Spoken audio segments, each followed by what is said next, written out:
Brother Milton Feller, um, there has been some talk about the Order of Melchizedek Ministries, and I would like to um, give you a couple questions to see if you can answer them for me or answer them for the general public to try to clear up some misconceptions on what exactly your teachings represent and what you would like to give to the public in regards to enlightening them in regards to the ministry that you have started.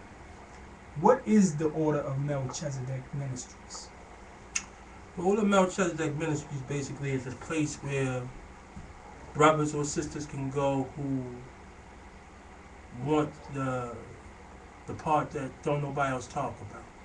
You know, where you feel like you kind of out of place with other people because you know you're not caught up into the trappings of Orthodox religion or the doctrine of it or the dogma of it. It just don't seem right. The question's not being answered. So, you know, and you want to further your relationship with the Creator. Know more about yourself. You might come in as a skeptic, not even believing in God. You know, so the Order of Melchizedek Ministries deal with that higher teaching. You know, if I can give a quick example, you can have a celebrity, and this celebrity might be loved throughout the world, have millions of fans. You know, fans won't believe nothing negative about this celebrity. But to a close friend of that celebrity, they probably could tell you some things about the celebrity that a fan wouldn't even believe. Because they know the celebrity on a more personal level than the fan or the fanatic who really doesn't know them. They only basically worshiping them, but they don't really know them.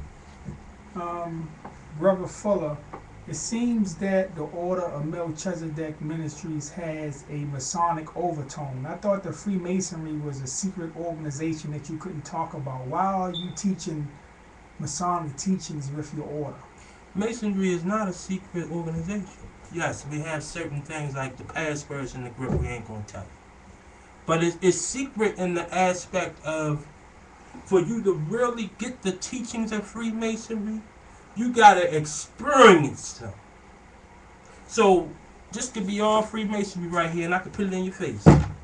You wouldn't know what it is or what it represents because it's not in you.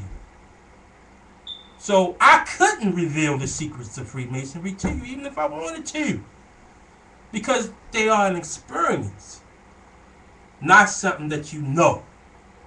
It's something you gotta or not. Let me change. It's not like information. You gotta actually experience these teachings for them to really be revealed to you. You know, because you got Freemasons who really ain't Freemasons, or who in ancient times would have never made it through the initiations. You know, so I'm not telling you something that ain't supposed to be told. I'm not giving you passwords or grips, which are simply for anyways so that a Mason can identify each other in the light as well as in the dark. So I'm not giving you and plus, actually the teachings of Freemasonry is in the Bible. If you know where to look and you know how to identify. You know, so I'm not giving you nothing you're not supposed to have. You know. Brother Fuller, do you have a personal experience by which you came about with starting the Order of Melchizedek Ministries, which you would like to share? A personal experience. You know, this has been a long journey for me. You know, I was the typical young kid in the sports, all that types of things, and came up in the Baptist church. And when I went through some things after high school, put it like this, I ended up out in the streets, did my thing in the streets or whatever, and went on, got married, had a family, worked regular jobs like anybody else. One day God just touched me. And I actually started out reading the Quran first. That was what my first experiences reading the Quran. I've never actually claimed no Orthodox religion because you can't put God in a box. You know, I'm all religions. You know, I'm a Muslim, I'm a Jew, I'm a Christian, I'm a Buddhist, and I'm all of them. They all me. Because they all part of one great religion. You know, so as far as a personal experience, I guess my personal experience would be being born. Hmm. Brother Fuller, the Order of Melchizedek Ministries, does it has any significance or any relation to the ancient Kemetic mystery system? I always tell brothers like, the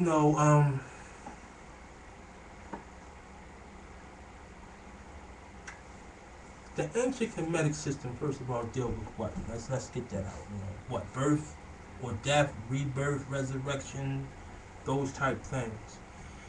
Um, the Order Melchizedek Ministries basically deals with life after death. So it deals more with how once you done already, to put it bluntly, I guess that you ain't gonna get with the Order Melchizedek Ministries probably unless you already did some study. You know, if you already did some studying and been through some things or whatever, you know, this would probably fit perfectly for you. But if you a baby and you just really coming into it and you really don't have an open mind, then go get the, go to the church or whatever, and after you do your work there or you hit a wall there, then you come to the Order of Melchizedek Ministries because the Order of Melchizedek Ministries deals with what Christ was doing. So you're going to be like Christ. Jesus is not going to be your God. He's going to be your brother. And that's a big difference. You mentioned a lot of the times that the church is the elementary school to higher learning. So how do you equate some of the world leaders who made significant changes in the world, such as Martin Luther King, such as individuals back during the time of the institution of slavery that used the church as a model and an inspiration to bring people out of that condition? These were great men. So how could you say that it is an elementary stage but brought about such a miraculous work in their life? You know, Jesus the Christ said, my kingdom is not of this world. And all those men dealt with this physical world. And there was a need for those men. But don't get it twisted. They were dealing with earthly things, not spiritual things. They was dealing with earthly things, certain rights within a society. Just like Jesus said, give unto Caesar what is Caesar's, give unto God what is God's. So they was dealing with Caesar. They wasn't dealing with God. They was using their faith in God to help them do what they was doing. But they were actually dealing with earthly matters.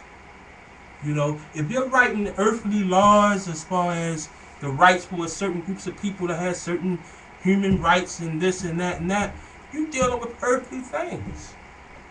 So these men were needed, but remember, Jesus said, my kingdom is not of this world. So, Reverend Fuller, this will be my last question. Do you have a publication, a book, or any literature by which one could purchase or read that reflect your current teachings? I have a book called Let the Dead Bury the Dead, what every Christian or non-Christian should know. And if you're interested in purchasing that book, contact me at Bro.Master at AOL.com. Abbreviate brother. And it basically deals with in Matthew chapter 8, verse 22. Jesus said, let the dead bury the dead, but go thou and preach the kingdom of heaven. What was Jesus talking about? Because he couldn't have been talking about literally, because dead people can bury dead people. So what was he talking about? We have to be talking about they were spiritually dead. So the book basically deals with the process on how to become alive. Thank you, and we appreciate it. Thank you.